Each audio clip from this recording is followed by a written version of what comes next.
হে জগতবাসী, আজ আমি শামীম আলী চিশতি আপনাদের সামনে একটি আলোচনা নিয়ে আসলাম। এখন যে আলোচনাটি করব সে আলোচনাটি হলো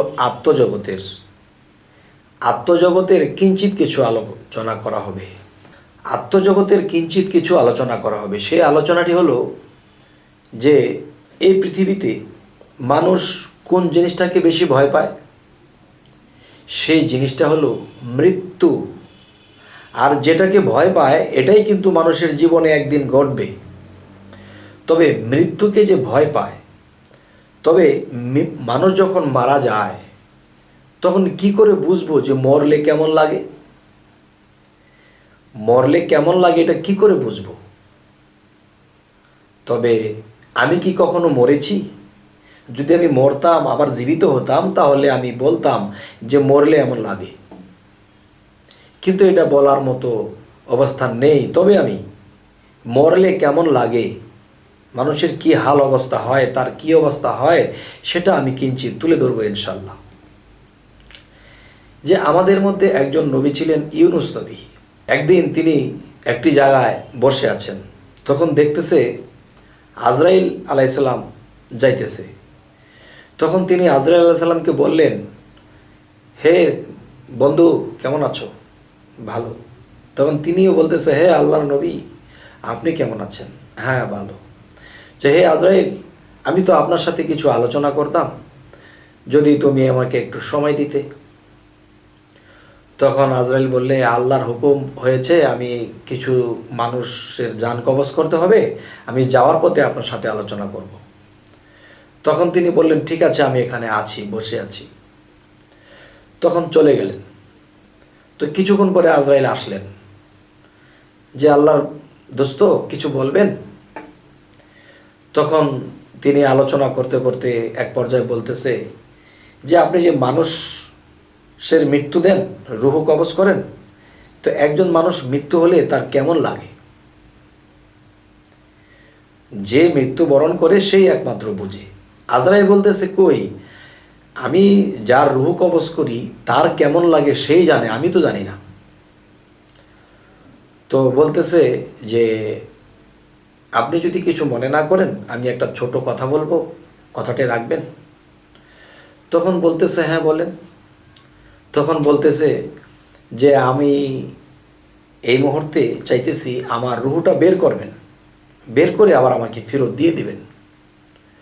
তখন আজরাইল বলতেছে, না না না না, হে আল্লাহর নবী, আল্লাহর হুকুম নেই, আমি এটা পারবো না। বলতেছে, হে আল্লাহর নবী, এটা আমার পক্ষে সম্ভব নয়, কেননা আল্লাহ হুকুম করেননি, আমার ভুল হয়ে যাবে, অপরাধ হয়ে যাবে।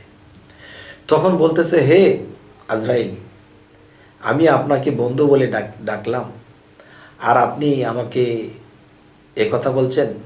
আমাকে তো আর আপনি মৃত্যু দিয়ে রুহ নিয়ে চলে যাবেন না, আমার রুহ তো আমাকে ফিরিয়ে দিচ্ছেন, কিন্তু এই সময়টুকুতে আমি দেখব যে মানুষ মৃত্যুবরণ করলে কেমন লাগে, এটা জানার জন্যে আমি এটা করতেছি। তখন আজরাইল ভাবলো, ঠিক আছে, আমি তো আর নিয়ে যাব না আপনাকে, আচ্ছা ঠিক আছে। তখন তিনি খুব আরামের সাথে তার রুহটা কবজ করলেন। রুহ কবজ করার পরে আবার রুহটি ফেরত দিয়ে দিলেন। তখন তিনি আবার বেঁচে গেলেন। তখন বলতেছে যে আপনাকে আমি এত মহব্বত করে, হে আজরাইল, আপনাকে বন্ধু বলে ডেকেছি, আমাকে এত কষ্ট করে মৃত্যু দিলেন। হাই, কি বলেন? আমি তো পৃথিবীর মানুষকে, আমি অনেক পাপি তাপি আছে তাদেরকে আমি একটা ডলা দিয়ে নিয়ে এসে পড়ি, কিন্তু আপনাকে আমি এমনভাবে জানটা কবজ করেছি যে একটা শিশু যখন মায়ের বুকে দুধ খায়, তখন দুধ খাওয়া অবস্থায় যেমন সে আস্তে করে দুধ খেতে খেতে ঘুমিয়ে পড়ে, ওখান থেকে মুখ ছুটে আসে, ঠিক এমন করে রুহটাকে আস্তে করে এনেছি। জানেন আমার কেমন কষ্ট লেগেছে, কেমন কষ্ট লেগেছে? তখন বলতেছে যে একটা ঝুলন্ত খাসি চামড়া আলাদা করে ফেললে যেরকম কষ্ট, ঠিক এরকম কষ্ট পেয়েছি। তখন আজরাইল বুঝলেন যে হায় হায়, আমি কত পাপি তাপিকে আমি এক টান দিয়ে, এক ঠেলা দিয়ে নিয়ে আসে পড়ি, আপনাকে এত আরামের সাথে এনেছি, এরকম লেগেছে। তখন যাই হোক, ইউনুস নবী তখন অন্য কথায় চলে গেলেন। তখন কি করলেন? তিনি বললেন যে আরেকটা কাজ আমাকে করে দিতে হবে, এটা আমার মনে শান্তি পাবে। কি? তখন বললেন, আমি দোজখটা এবং বেহেশতটা ঘুরে ঘুরে দেখব। কয়, না না না না, আল্লাহর হুকুম নেই, আমি এটা পারবো না। তখন বলতেছে, আহা, আপনাকে বন্ধু বলে ডেকেছি, আমাকে তো আর আপনি ওখানে রেখে আসবেন না, আমি একটু দেখে আসব। তো আজরাইল বলল, চলেন। তখন তাকে দোজখগুলো ঘুরে দেখালো এবং দেখালো এই বেহেশত, যেটা খুব ভালো বেহেশত, সেটার মধ্যে ঢুকে দেখতেছে। দেখার পরে তিনি যখন বেশ কিছু দেখলেন, তখন আজরাইল বলতেছে, চলেন, হে আল্লাহর নবী, চলেন। হ্যাঁ হ্যাঁ, চলেন।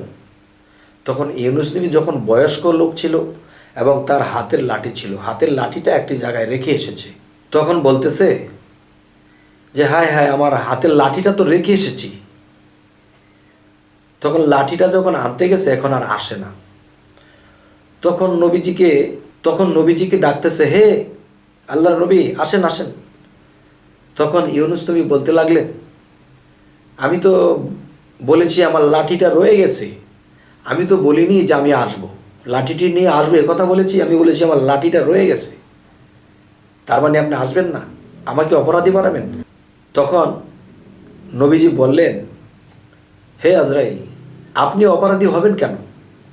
যে আপনি পৃথিবীতে মৃত্যুবরণ করবেন, কবরে শোবেন, এরপরে আপনি হাসর হবেন, এরপরে আপনার বেহেশত হবে, আপনি এখন থাকাটা এটা ঠিক না। তখন বলতেছে, হে আজরাইল, মানুষের জীবনে মৃত্যু কয়বার? আজরাইল বলতেছে, একবার। তো আমি তো মরেছি, মৃত্যুর স্বাদ গ্রহণ করেছি, আমি তো মরেই জান্নাতে এসেছি। তখন আজরাইল বলতেছে, এটা কি বলেন, আমি আল্লাহকে কি জবাব দেব? তখন বলতেছে, আল্লাহ তো বলেছে যে মানুষের মৃত্যু একদিন হবেই, আর সেটা তো হয়েছেই। এখন দুনিয়াতে গেলে আমাকে আরেকবার মৃত্যু দেবেন, এটা তো আপনার অপরাধ হবে, আইন লঙ্ঘন হবে। তার চেয়ে আমি জান্নাতে থেকে যাই। হে জগতবাসী, যাক, আজকের এই আলোচনাটি করার এটাই উদ্দেশ্য যে এই পৃথিবীতে মানুষ মারা যায়, কিন্তু কোন স্তরের লোকটা কীরকম কষ্ট পায় এটা কি জানেন? কেউ কি বলতে পারে? তখন আজকে বুঝতে পারলাম যে অনেক আরামের সাথে যখন তার রুহ কবজ করেছিলেন, তখন তার খাসিটাকে যখন ছিঁড়ে ফেলে, চামড়া আলাদা করে ফেলে, তখন এরকম কষ্ট লেগেছে। তবে উলিয়াদের মৃত্যু কি এভাবে হবে? না বাবা, আল্লাহ উলিয়াদেরকে কি বলেছেন? যে আমার বন্ধুদের যেন কষ্ট না হয়, তারা চিন্তিত হবে না। তাহলে যারা চিন্তিত হবে না, কষ্ট না হয়, তাহলে এরকম খাসির মতো টান্দা ছিঁড়ে ফেললে তো কষ্ট হবেই। তবে উলিয়াদের জন্য আল্লাহ একটা ব্যবস্থা রেখেছে, যাদেরকে আল্লাহ বন্ধু বলে ডেকেছে।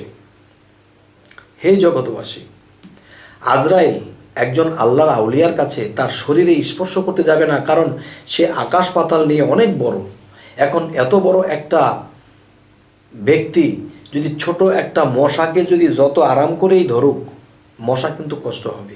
যেমন আপনি একটু লক্ষ্য করুন, যারা আমার এই ভিডিওটি দেখতেছেন, যে আপনি একটা মশাকে যত আরামের সাথেই ধরবেন, এর কিন্তু কষ্ট হবে। তো আল্লাহ যদি আকাশ পাতাল নেই হয়, আর সে যদি ওরকমভাবে আমাকে হালকার উপরেও ধরে, তবু আমি কষ্ট পাবো। তখন আল্লাহ কি বলেছে?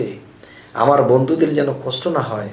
তখন যারা এই পৃথিবীতে সাধনা করেছে, যারা এই পৃথিবীতে আল্লাহর সাথে সম্পর্ক করেছে, যাদেরকে আল্লাহ বন্ধু বলে ডেকেছে, হে জগতবাসী, আজকের এই কথাগুলো যদি কেউ একটু খেয়াল করে শোনেন, অবশ্যই আমাদের মন ভালো হয়ে যাবে, আমরা নিশ্চিন্ত হয়ে যাব।